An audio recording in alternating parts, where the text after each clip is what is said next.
It is that time of week again, my friends. The Outdoor Report, Trey Reid alongside myself. How are you, my friend? I'm doing well, Hayden. How are you, sir? Oh, doing great, doing great. Mixing it up this week. So, we talked last week a little turkeys, right? Turkey season coming up. I wanted to talk, though, really special rate going on, deal, package, whatever you want to call it. Let's get some stamps. Yeah, man. So this is a great way for turkey hunters, but not just turkey hunters, anybody that's into birding or wants to support conservation. Maybe they're not a hunter, don't buy a hunting license. Well, they can buy one of these stamps. We've been doing this for a number of years, Hayden. We have a turkey and a quail stamp. They're not required, like a duck stamp is, to actually go out and hunt. You just need your hunting license, you know, and your turkey tags. But this is sort of a voluntary way that people can support conservation in Arkansas. And man, it's a great success story. We have touched over 18,000 acres in the last few years, 54 unique sites around the state. Some great examples are up on Fort Chaffee, which is some great hunting on the military base up there.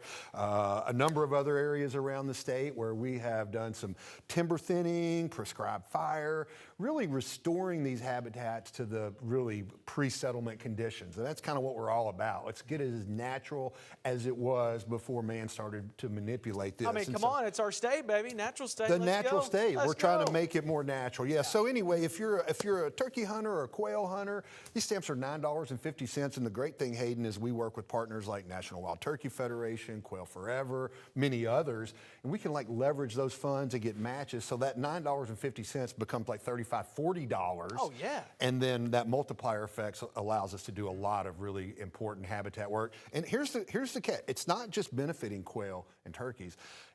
A lot of birds, like migratory birds that come through, other grassland species, rabbits, white-tailed deer use these habitats as well. So a lot of critters benefit from this, and ultimately our hunters and anglers and bird watchers and people who just like want to take a hike in nature and hear these birds, see these birds, can do that as well. I love it. Man, turkey sandwich sounds a little good right now, about lunchtime. It is.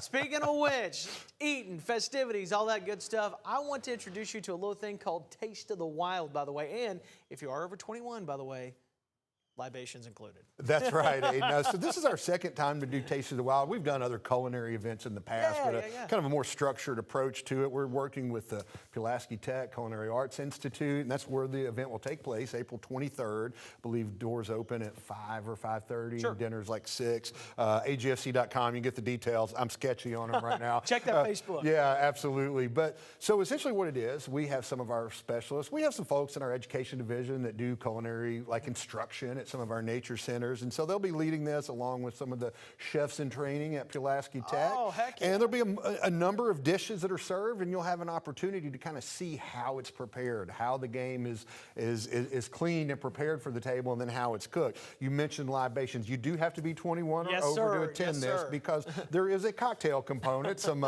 local mixologists, if you will be on hand to provide some complimentary drinks that really kind of fit the dinner format that we're doing. Love a good pairing. Yeah, it's a great pairing, and so it's a fun event. And then we have found that whether you're a hunter or not, people love these culinary events with wild game because it sort of completes that circle. You know, you go out, you gather this lean, natural, organic protein that's free, other than your hunting license and your shells or bullets or whatever. But you know we're taking it to the table, using it to sustain ourselves. So it's a fun thing. It's a worthwhile event, and I think if you'll get a ticket, you'll find that it is a lot of fun and delicious. You talk about going back to natural. I mean, 200 years ago, that's how you're eating. So. Yeah, we talked about pre-settlement conditions. But I got to tell you that the stuff we're going to put on the table for you probably going to be a lot more elevated than what our forebears many 200 years ago were eating in their log cabins in Arkansas. Our ancestors just in the Ozarks, just hunting like crazy. Before we get you out of here, man, I'm so excited about this. We talked about it too. Another great thing about the state of Arkansas, our lakes. Of course, Arkansas River, amazing places around, boats back on the water. Now, what we don't want you to do is enjoy those libations and drive a boat. Don't be doing that. Need to be safe on the waters as it heats up. Yeah, best way you can be safe, other than like following those obvious safety rules, but like it's a great time to take a boating education class. Oh, beautiful. You know, because we're going to have some temperatures close to 90 degrees this weekend, right? And everybody, a 70-degree swing from Monday morning. No wonder why we're all sniffling and stuff, Oh, right? yeah. But no, get out there. Look, we have a number of different options for you. It's free to take one of the in-person classes. We do them in a couple different ways, either all day on a Saturday, like 8-10-hour class, or sometimes they're spread out over 2 or 3 nights during the week, like cool. at weeknights. But those are free. And we do have a couple of pay options, one that's a little bit more interactive, and there's one that's kind of designed for gamers, like where you're actually kind of playing a game that puts you in scenarios like, what would you do if you encountered this while you're on the water? So, you know, we're trying to cater to the younger generation that has grown up with the technology that I didn't grow up with. But look, the main goal is to make sure people are going to be safe out on the water. If you were born after 1985, it is a legal requirement to operate a motorboat in Arkansas when you're not under the direct supervision of an adult. Gotcha. You got to have boating education. So anybody born after 1985 needs this to operate a boat.